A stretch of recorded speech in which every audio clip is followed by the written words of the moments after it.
Pada hari yang sama Yesus meninggalkan rumah, pergi ke Danau Galilea, duduk di sana dan mulai mengajar. Kerumunan yang berkumpul di sekitarnya begitu besar sehingga dia naik ke perahu dan duduk, dan orang-orang berdiri di pantai.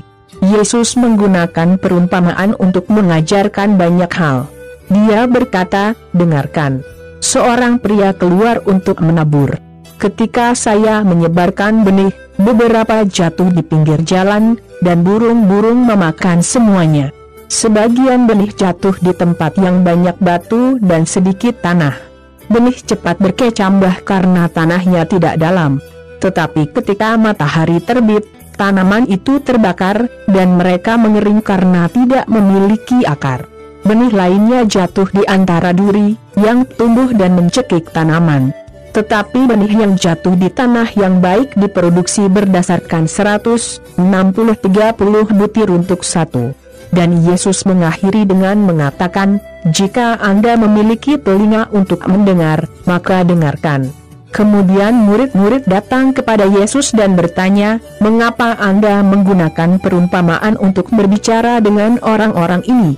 Yesus menjawab, "Tuhan menunjukkan rahasia kerajaan surga, tapi tidak mereka.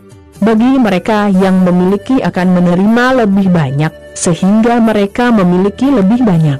Tetapi mereka yang tidak memilikinya, bahkan sedikit yang mereka miliki akan diambil. Itulah mengapa saya menggunakan perumpamaan untuk berbicara kepada orang-orang ini. Karena mereka melihat dan tidak melihat, mendengarkan dan tidak mendengar, atau memahami. Dan demikian pula dengan orang-orang inilah yang dikatakan Nabi Yesaya, kamu akan mendengar, tetapi kamu tidak akan mengerti, kamu akan melihat, tetapi kamu tidak akan melihat apapun. Karena pikiran orang-orang ini tertutup, mereka menutup telinga dan menutup mata. Jika mereka tidak melakukannya, mata mereka bisa melihat, dan telinga mereka bisa mendengar, pikiranmu bisa mengerti, dan mereka akan kembali kepadaku, dan aku akan menyembuhkan mereka, kata Tuhan. Yesus melanjutkan, berkata, tapi Anda, betapa bahagianya Anda, karena matamu melihat, dan telingamu mendengar. Saya katakan kepada Anda bahwa ini benar, banyak nabi dan banyak umat Allah lainnya ingin melihat apa yang Anda lihat, tetapi tidak bisa, dan mereka ingin mendengar apa yang Anda dengar, tetapi belum pernah mendengarnya. Kemudian dengarkan dan pelajari apa arti perumpamaan tentang penabur. Orang-orang yang mendengar berita kerajaan, tetapi tidak memahaminya, adalah seperti benih yang ditaburkan di pinggir jalan. Si jahat datang dan mengambil apa yang ditanam di hati mereka. Benih yang ditabur di tempat yang banyak batu adalah orang-orang yang mendengar pesan dan menerimanya dengan sukacita, tetapi mereka berumur pendek karena tidak memiliki akar. Dan ketika penderitaan dan penganiayaan datang karena pesan itu, mereka segera meninggalkan iman mereka. Orang lain mirip dengan benih yang disemai di tengah duri. Mereka mendengar pesan itu, tetapi kekhawatiran dunia ini dan ilusi kekayaan menahan pesan itu, dan orang-orang ini tidak menghasilkan buah. Dan benih yang ditabur di tanah yang baik adalah orang-orang yang mendengar, dan memahami pesan, dan menghasilkan panen yang besar, beberapa ratus, lainnya 60, dan yang lainnya 30 kali lebih banyak daripada yang ditanam. Yesus menceritakan perumpamaan lain. Dia berkata kepada orang-orang, kerajaan surga seperti orang yang menabur benih yang baik di negerinya.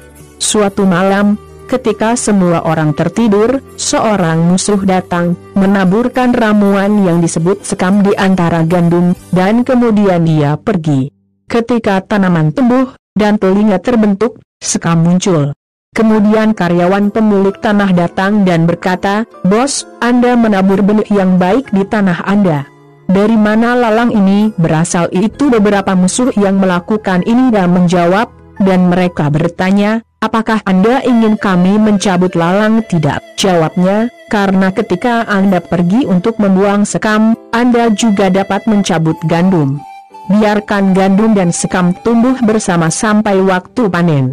Kemudian saya akan berkata kepada para pekerja yang akan memanen hasil panen, ambil lalang dulu dan ikat dalam ikatan untuk dibakar. Kemudian panen gandum dan taruh di jipezet saya." Yesus menceritakan perumpamaan lain.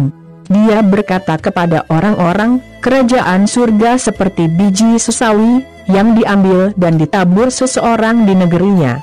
Ini adalah yang terkecil dari semua benih, tetapi ketika tumbuh, ia menjadi yang terbesar dari semua tanaman.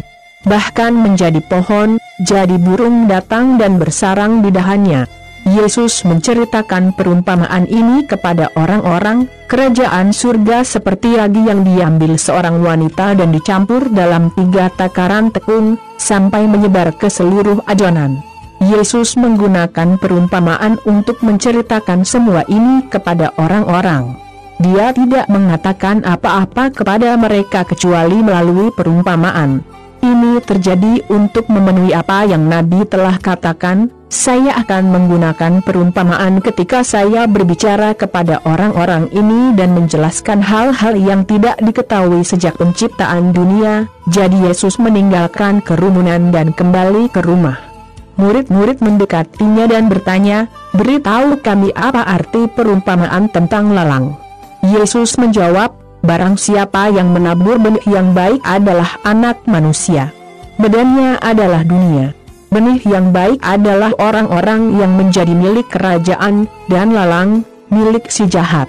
Musuh yang menabur lalang adalah iblis sendiri. Panen adalah akhir zaman, dan pemanen adalah malaikat. Sama seperti sekam dikumpulkan dan dibuang ke dalam api, demikian juga halnya di akhir zaman. Anak manusia akan mengirimkan malaikat-malaikatnya, dan mereka akan berkumpul bersama dan mengambil dari kerajaannya semua yang menyebabkan orang lain berbuat dosa dan juga semua yang melakukan kejahatan. Kemudian para malaikat akan melemparkan orang-orang ini ke dalam tungku api, di mana mereka akan menangis dan menggertakkan gigi karena putus asa.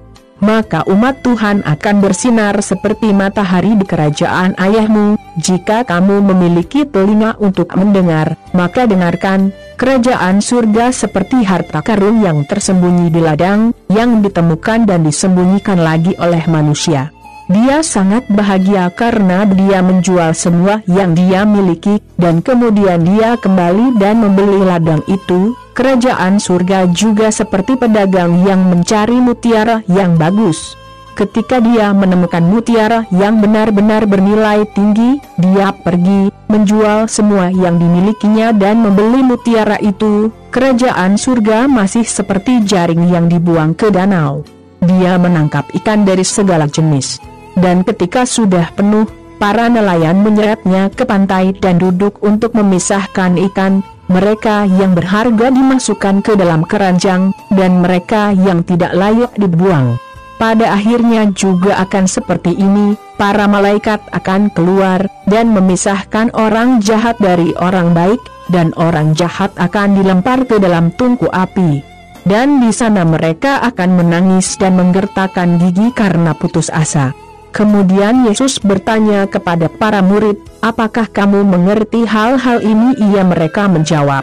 Yesus berkata, "Karena itu berarti bahwa setiap ahli Taurat yang menjadi murid di kerajaan surga adalah seperti seorang pria keluarga yang mengambil barang-barang baru dan barang lama dari gudang." Ketika Yesus selesai menceritakan perumpamaan ini, dia pergi dan dia kembali ke kota Nazaret, tempat dia tinggal. Dia mengajar di sinagoga, dan mereka yang mendengarkan dia heran dan bertanya, dari mana hikmat dan kekuatan yang dia miliki untuk membuat mukjizat berasal. Bukankah dia anak tukang kayu? Bukankah ibumu Maria? Bukankah dia saudara laki-laki Yakobus, Yusuf, Simon dan Yudas? Bukankah semua saudara perempuanmu tinggal di sini? Dari mana dia mendapatkan semua ini? Jadi mereka kecewa padanya. Tetapi Yesus berkata, seorang nabi dihormati di mana-mana, kecuali di negerinya dan di rumahnya. Yesus tidak dapat melakukan banyak mujizat di sana karena mereka kurang iman. Matius 13:1-58